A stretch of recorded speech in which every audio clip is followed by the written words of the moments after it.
Hello old-timers and newcomers. You know, much as I'm all about equal opportunity and sometimes even prefer finding some proper, freely available grassroots filmmaking, I do want to tackle the heavyweights of found footage as well. I've done several of them already, but sometimes I just need the planets to align just so before I can even consider tackling any of them, such as, I don't know, a new franchise installment, the month of October, and 25 days perfectly aligned from the release date all the way down to Halloween. In the peerage of found footage cinema, the VHS franchise sits somewhere around the level of a duke. They're landowners with a claim to the kingdom their forefathers rightly earned, but they don't share the throne room with the royal family. They produced 5 generations of movies, with a 6th one released today, several spin-offs and at least one ape. Somewhere around the sequel 3, a lot of the hype surrounding the franchise began to die down, but they nevertheless carried on as an esteemed part of Shudder's flagship Navy. As a result, I haven't really kept up to date with the franchise since the prequel.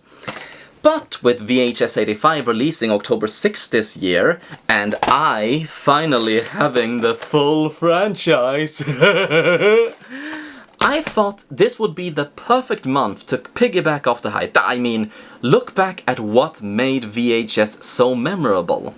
Throughout October, I will watch, review, grade every single short film in this great franchise in a massive 25-part advent calendar of horror, cheer, and Halloween cheer. Welcome, one and all, to VHS-tober. You will come through doorways that you didn't even know were there. See something unbelievable. But you have to believe it because it's right there in front of your eyes.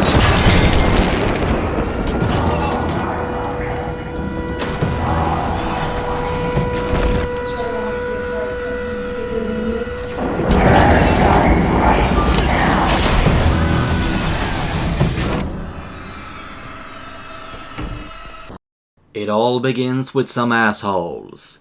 A disjointed crew of malfunctions, haphazardly brought together by chance and common behavioral orders, stumble upon a ridiculous get-rich-quick scheme. The Lothario with a mustachio I wouldn't let near my children-io has been told if they break into a house and find a special VHS tape, they will make some $1,500 in one night. And you know, more horror movies should star gutter trash criminals. You can create actual reasons they deserve to die. Which this short does first thing. In the most random act of cruelty, the balaclava enclave rips up a woman's sweater, exposing her chest to the cold garage air and the whirring lens of their camera. High off the thrill, they grab their baseball bats and let loose on the dilapidated remains of a long since abandoned house. Which doesn't just establish that they're beyond redemption, but also makes them annoying.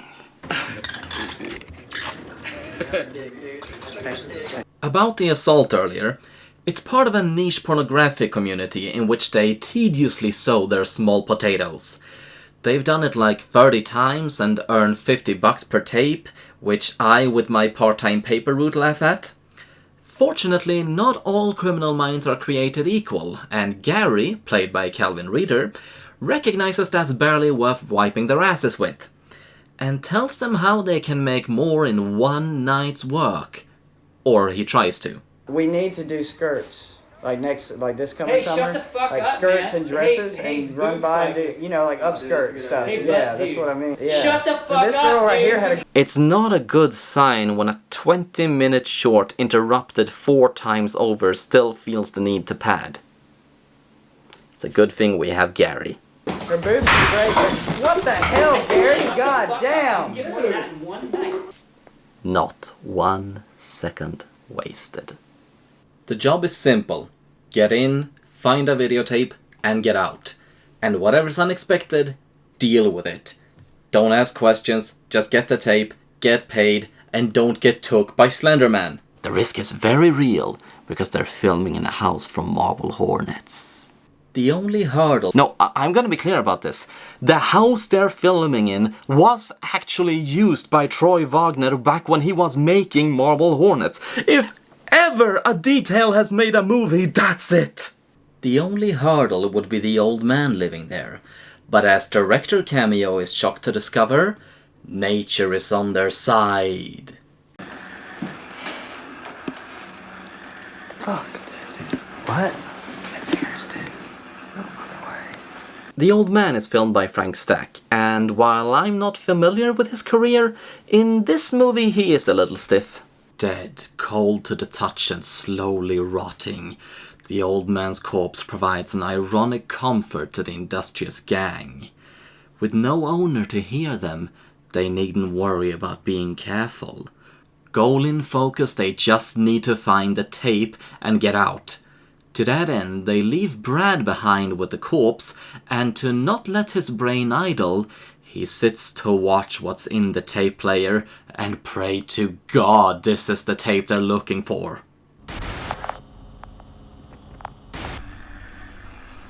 And yeah, this is my problem with the VHS franchise. We got one film wrapped around 4 other films that keeps interrupting the first film even though they have nothing to do with the first film. It's like a screen capture of someone doing their homework on their phone just to check their socials every 5 minutes. This approach was the brainchild of Brad Miska, who described the filmmaking process as a trust fall. Rather than having a clear vision, he gave the people involved freedom to do whatever they wanted and cherry-pick the projects he liked. The wraparound story, written by Adam Wingard and Simon Barrett, became the last piece of the puzzle rather than the first, and that's why the shorts don't really connect to the narrative at all.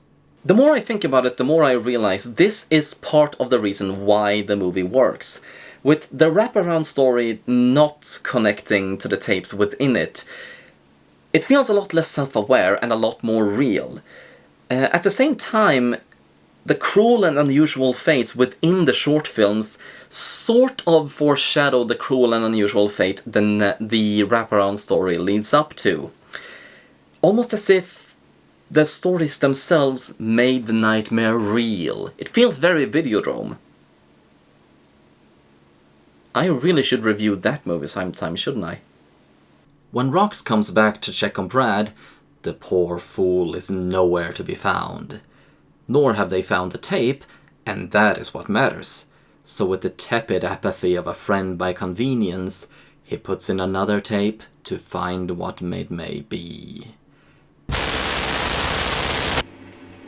What the fuck was that? One by one, the tapes are played, each one earning another victim.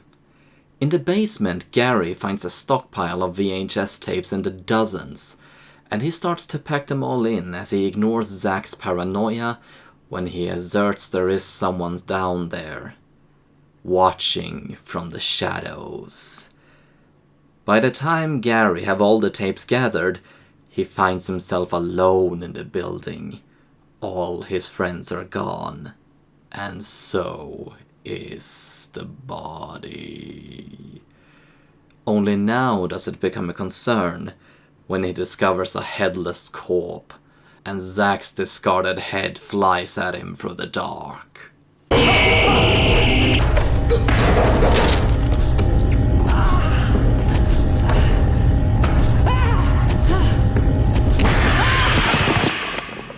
And with all of them dead, the player starts the last tape.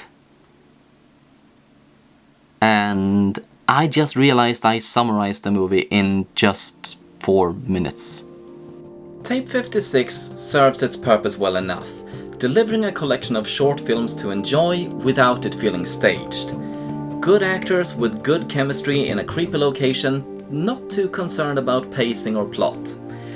All characters expressed character, even if it never felt like we got to know them, and with Calvin Reeder upstaging the lot of them as the driving force of the events, I didn't feel like I was missing out on anything. Watching it without the shorts let me appreciate it as a film in and of itself, which I never did before now, and it actually comes in very neatly near the middle in terms of quality among its step-siblings.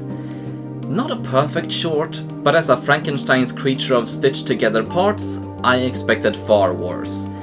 And if you have the option, I recommend watching it as a film in its own right.